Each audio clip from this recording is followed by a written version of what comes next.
What happens when bravery isn't enough? We look at the actions of the 53rd Battalion during the Battle of Isurava. This is the Principles of War podcast, professional military education for junior officers and senior NCOs.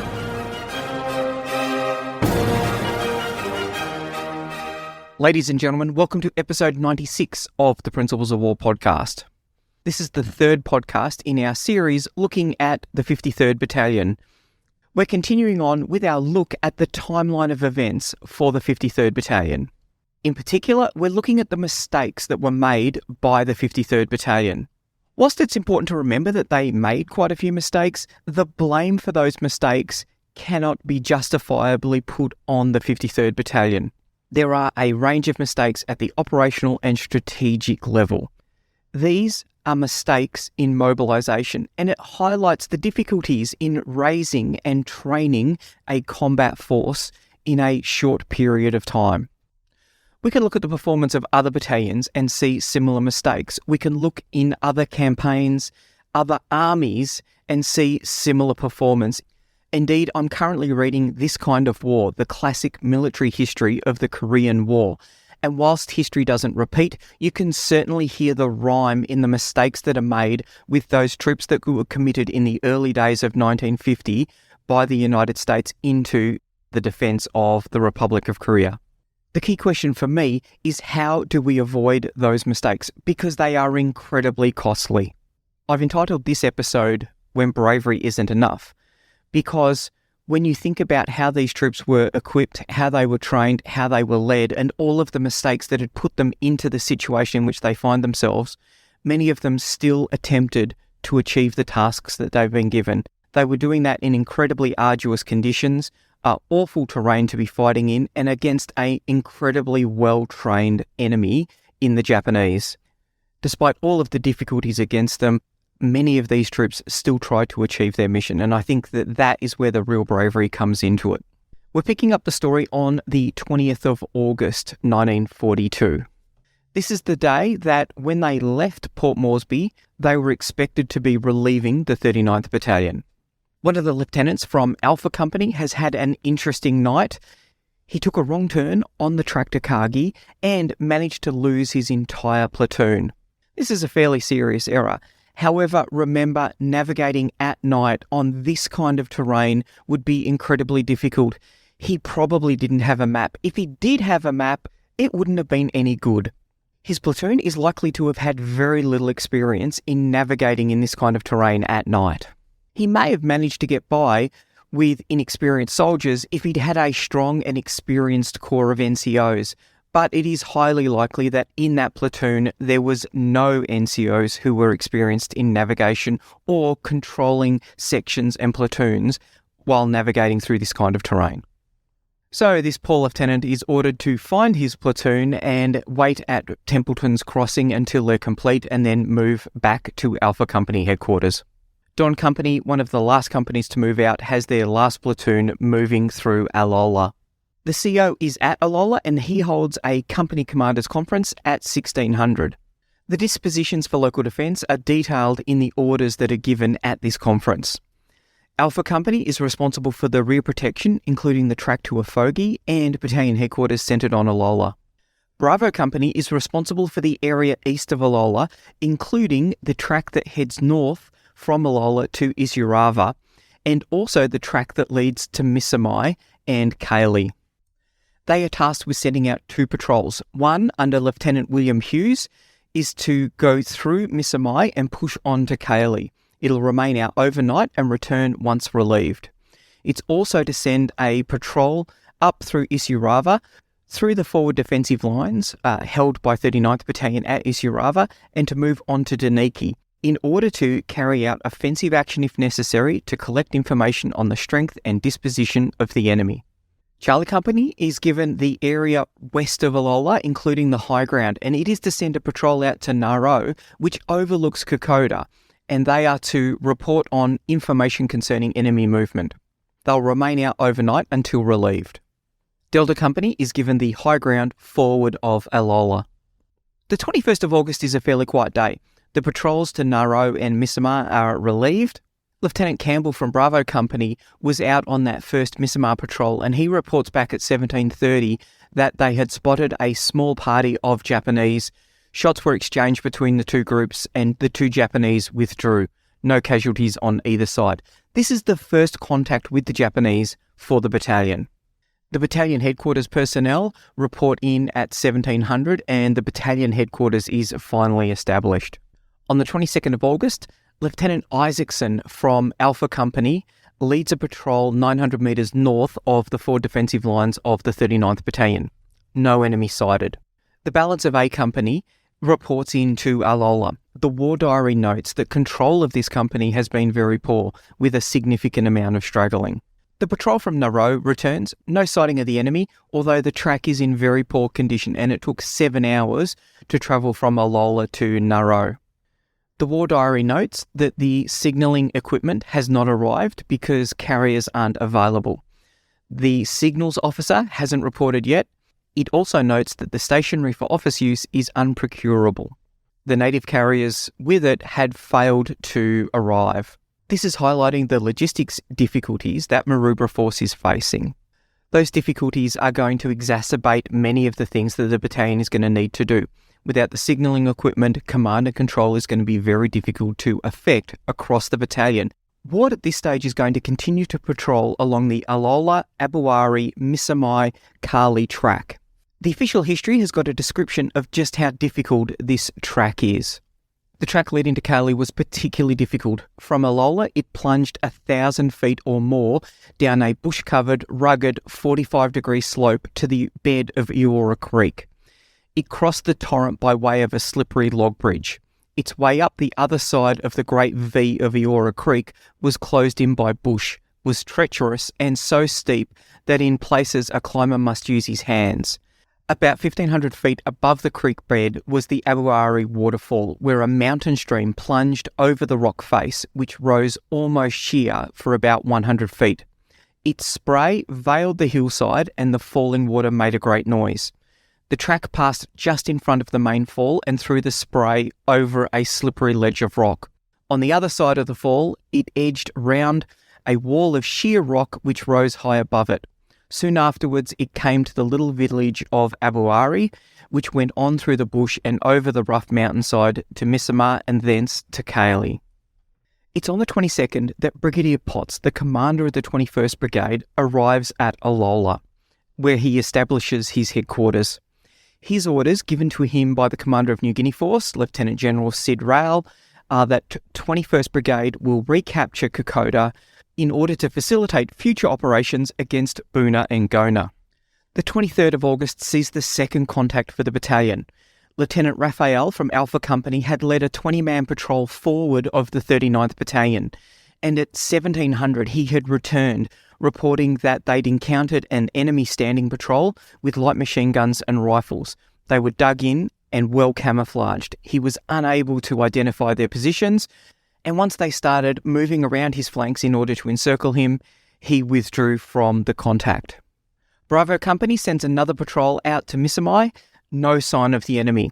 The War Diary reports that it rained during the night and that the grass shelters are not giving much protection for the troops.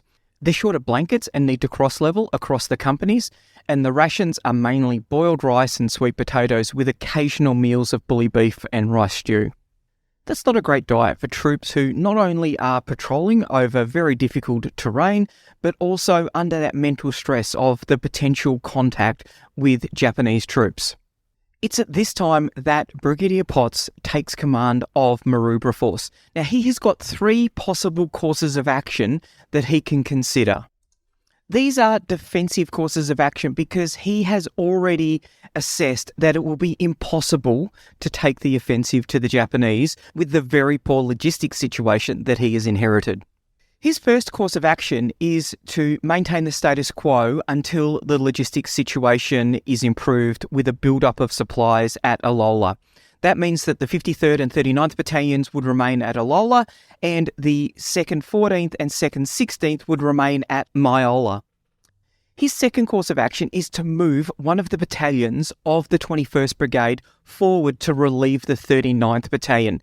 Lastly, The 39th and 53rd could remain in situ, and the 2nd 14th and 2nd 16th could be moved forward and occupy the high ground to the east and west of those battalions. This has the advantage of having strong flanks, so if the Japanese try to outflank him, they'll be hitting fresh AIF battalions, and it also means that if they move down the track, they're going to then set themselves up for being enveloped in a canal-like encirclement. Today, doctrinally, we would be looking at these courses of action to see if they were FASD with 2 S's: feasible, acceptable, suitable, sustainable, and distinguishable. So feasibility. For a course of action to be feasible, planners must be able to answer yes to the following questions. Time. Is there sufficient time to execute the concept as envisioned? Space. Is there adequate ground, air or airspace to conduct the operation? Means. Are indicative forces capable of deploying and sufficient to conduct the operation? Limitations. Does the course of action take into account all the constraints and restrictions identified during mission analysis? The key issue with the feasibility for course of action 1 is that the 39th Battalion is close to culminating. How much more combat can they undergo? They've been heavily depleted by casualties from the Japanese and from disease, and they've been in combat for a significant amount of time. If the Japanese do advance, are they going to be able to hold them? And that is the big question that concerns Brigadier Potts. Acceptability. The COA is assessed for acceptability by comparing the probable risk versus the probable outcome of the COA in fulfilling the superior commander's intent. The overall risk includes the operations security risk. If the probable risk is too great in the light of the desired outcome, the plan is unlikely to be acceptable. Brigadier Potts has got a couple of things to think about here. Alola is important terrain. If the Japanese try to outflank the 39th and they take Alola, then the 39th is likely to be lost. Secondly, as we've already said, the 39th is close to culmination. He's got the 53rd Battalion, a militia battalion, a battalion of unknown combat capability, although even at this early stage, the indications are that they're not going to be able to perform as well as he needs. Suitability. For a COA to be suitable, planners must be able to answer yes to the following questions. Has the superior commander's intent been met? Have all the tasks been accomplished? Does the COA conform to the commander's guidance and relevant theme? And lastly, is the COA likely to avoid culminating, and will it succeed in reaching the desired end state? The next consideration, the second S, is sustainability. The COA is assessed for sustainability during each phase by deep, close and rear areas. Have the planning staff allowed enough time for forces to prepare, deploy and reconstitute for subsequent operations? Is the logistics support for this COA realistic, and are the costs reasonable or within the guidelines? For Potts, the concerns are around the sustainability of his COAs. The superior commander's intent is to retake Kokoda. Logistically, this is not possible in any way, shape or form. Much more work needs to be done on the logistics capability to enable that forces are sustainable as they move forward. Sid Rowell knows this. He initially recommended that a withdrawal would enable the Japanese to be defeated by the track rather than the Australian forces. However, he was denied that opportunity. This will be a conversation for Brigadier Potts to have with Rowell, because the logistics situation is nowhere near as good as either of them had thought it was. The last test for a COA is distinguishability. The COA is assessed on its uniqueness in comparison to the other COAs. Each COA should be a viable alternative and substantially different to the other COAs. Potts does have 3 clearly distinguishable courses of action here. The first course of action, leaving all of the battalions where they are and waiting for the logistics situation to improve, that is not feasible because of the risk of the 39th Battalion culminating. They need to be relieved. They need to be relieved quickly so that when the Japanese renew the offensive, they're going to come up against a fresh AIF battalion. His third COA, bringing the 2 AIF battalions up, putting them out on the flanks, that sets the conditions for a very attractive double pincer operation. And he can either do that at the close or in the deep.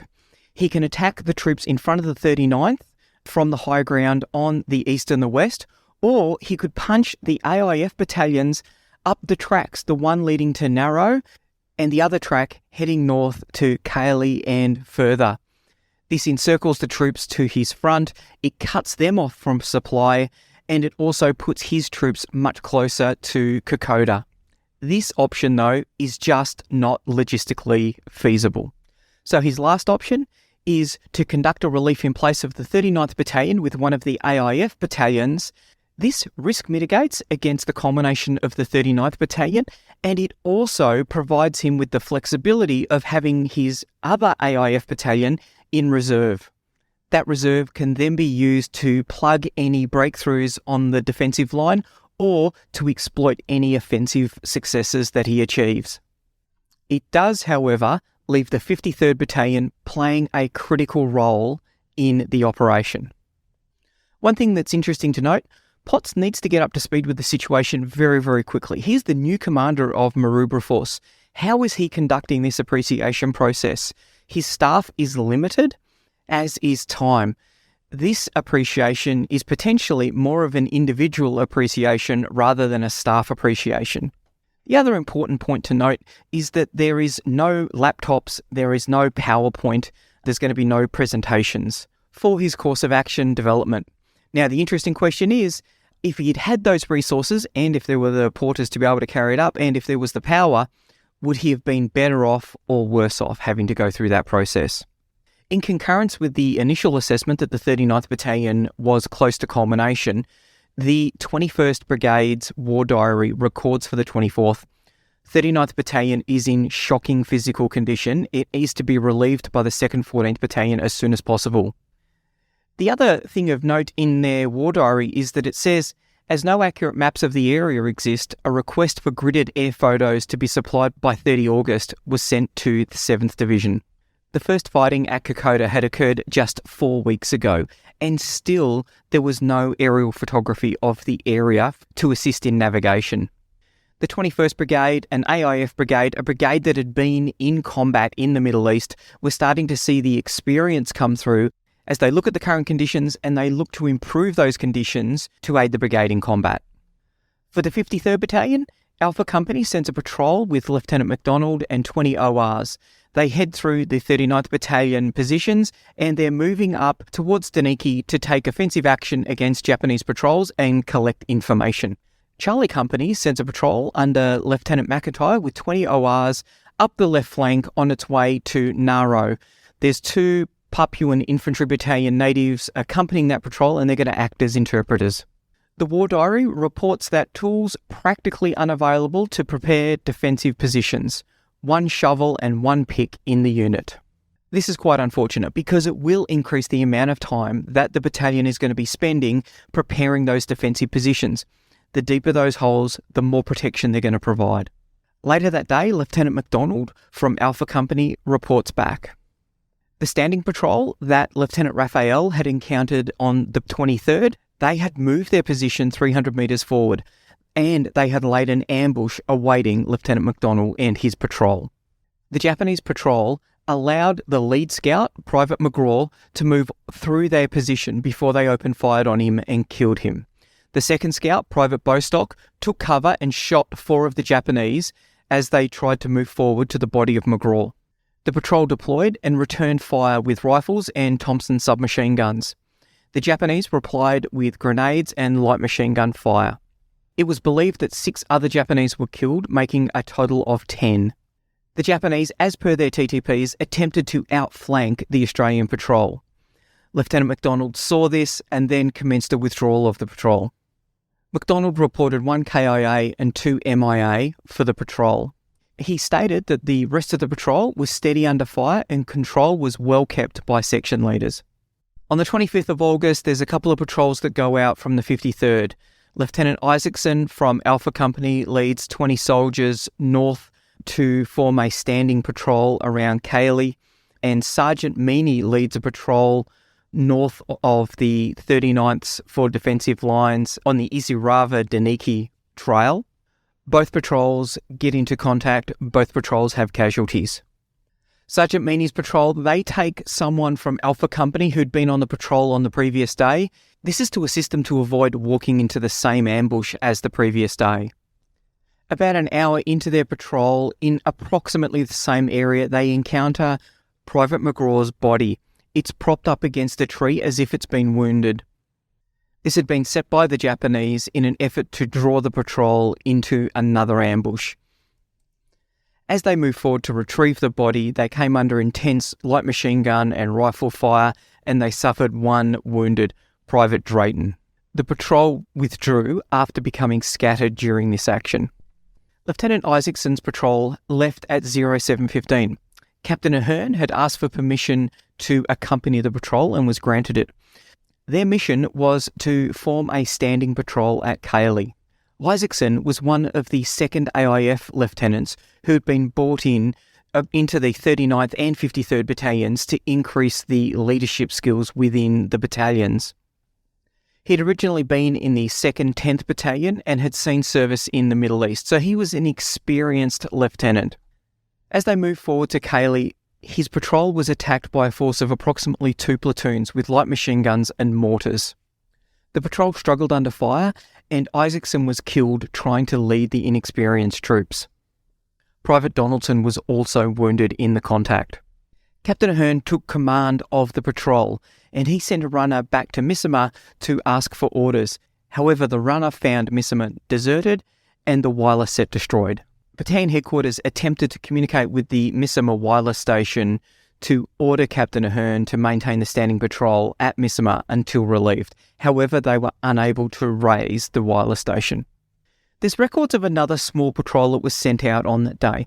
This one went out with a medic from the 39th Battalion, Corporal Jack Wilkinson, and he wrote in his diary, "Went on recce to Daniki Ridge, found crashed Jap plane but no tracks, puzzling country, had 2 53rd Battalion men with me, appeared to be good chaps but very green and untrained. One carried a Tommy gun but didn't have a magazine loaded as he said it weakened the spring. I gave them some training on the spot and showed them how to get along the roads with the least noise and danger." That little episode really highlights the lack of training for many of the troops within the 53rd Battalion. The Tommy gun, it's a short-range weapon. The last thing you want to be doing when you encounter a Japanese patrol is slapping a magazine on. Jungle encounters are close-range encounters, and you won't have time to put a magazine on the Tommy gun. You need to be opening fire. This is something that those soldiers had never been taught. The 26th of August sees the battle for Isurava commencing. The Japanese commence shelling of the 39th Battalion's positions with a mountain gun and with mortars. Indeed, Potter's own headquarters is also taking artillery fire, and he urgently requests the 2nd 27th Battalion to be sent in as reinforcements. Whilst it's always easier to blame a superior headquarters for your lack of resources to fulfill your missions, it is important to remember that you may not be the only troops in contact that they are responsible for. To give you a little flavour of the wicked problem that the Japanese are setting for the New Guinea Force Commander, Lieutenant General Sid Rowell, at 2200 on the 25th of August, so the day before, the Japanese had commenced landing 2,000 troops supported by tanks at Milne Bay. Major General Allen, the commander of the 7th Division, he's responsible for the defence of Port Moresby, and it's the 2nd 27th that he's using to defend Port Moresby. So we can see the way that the Japanese are layering dilemmas at each level of command. From the 53rd Battalion's point of view, the tempo for some of the companies is definitely picking up. Battalion headquarters itself receives 12 mortar rounds of incoming fire at 18:45. Interestingly enough, only 3 of those rounds explode. So we're starting to see a bit of a pattern here. We've already noted that the Japanese grenades had issues and were not as effective as they could have been, and it appears that there are issues with their mortar rounds as well. There's no mention of any action for Don Company. They're the ones who are positioned forward of Alola, so between brigade headquarters and the 39th Battalion at Isurava. Charlie Company's got a patrol out on Naro Ridge in an observation post, and they report back that there's an enemy patrol moving along the track. This is an indication of the increasing pressure that is being applied to the 39th Battalion.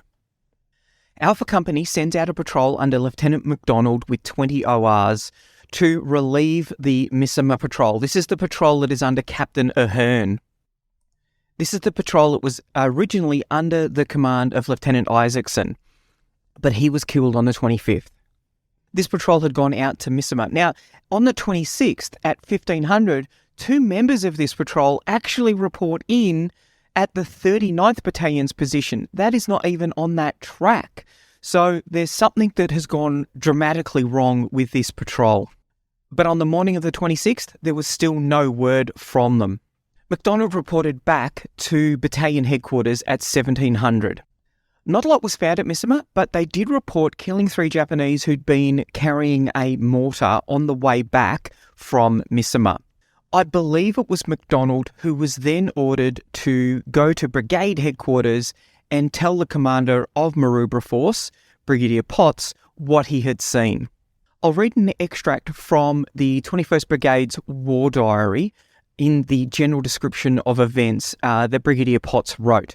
Now, remember, we're talking about a situation where there was still the intent that they were going to go onto the offensive and retake the decisive terrain of Kokoda. So Brigadier Potts wrote, "During the next 2 days, it became clear that the period of apparent inactivity of the Jap was over. An instruction had been issued before our arrival that patrols, in order to prevent the enemy gaining an inkling of a possible offensive, should refrain from becoming heavily engaged and only maintain light contact. This was agreed to by Commander 21st Australian Infantry Brigade on arrival. Unfortunately, this order was interpreted liberally by certain patrols. 2 examples are quoted. On the 24th of August, a patrol with 1 officer and 23 ORs returned from a patrol to Fila and reported that, from the talking and rattling of mess tins, it was thought between 30 to 50 Japs were there. When asked what action was taken, the answer was that the patrol's task was recce and therefore nothing was done. On the 26th, a patrol found Misima occupied by Japs, and without attempting to ascertain the whereabouts of the wireless set, operators and escorts who comprised the OP returned, leaving nobody to observe the enemy. The enemy followed the patrol in and was soon well established in the vicinity of Abouari. The penalty of this patrol's action was severe, as detailed later. Unfortunately, other troops had to pay the price of the neglect of 2 very old principles.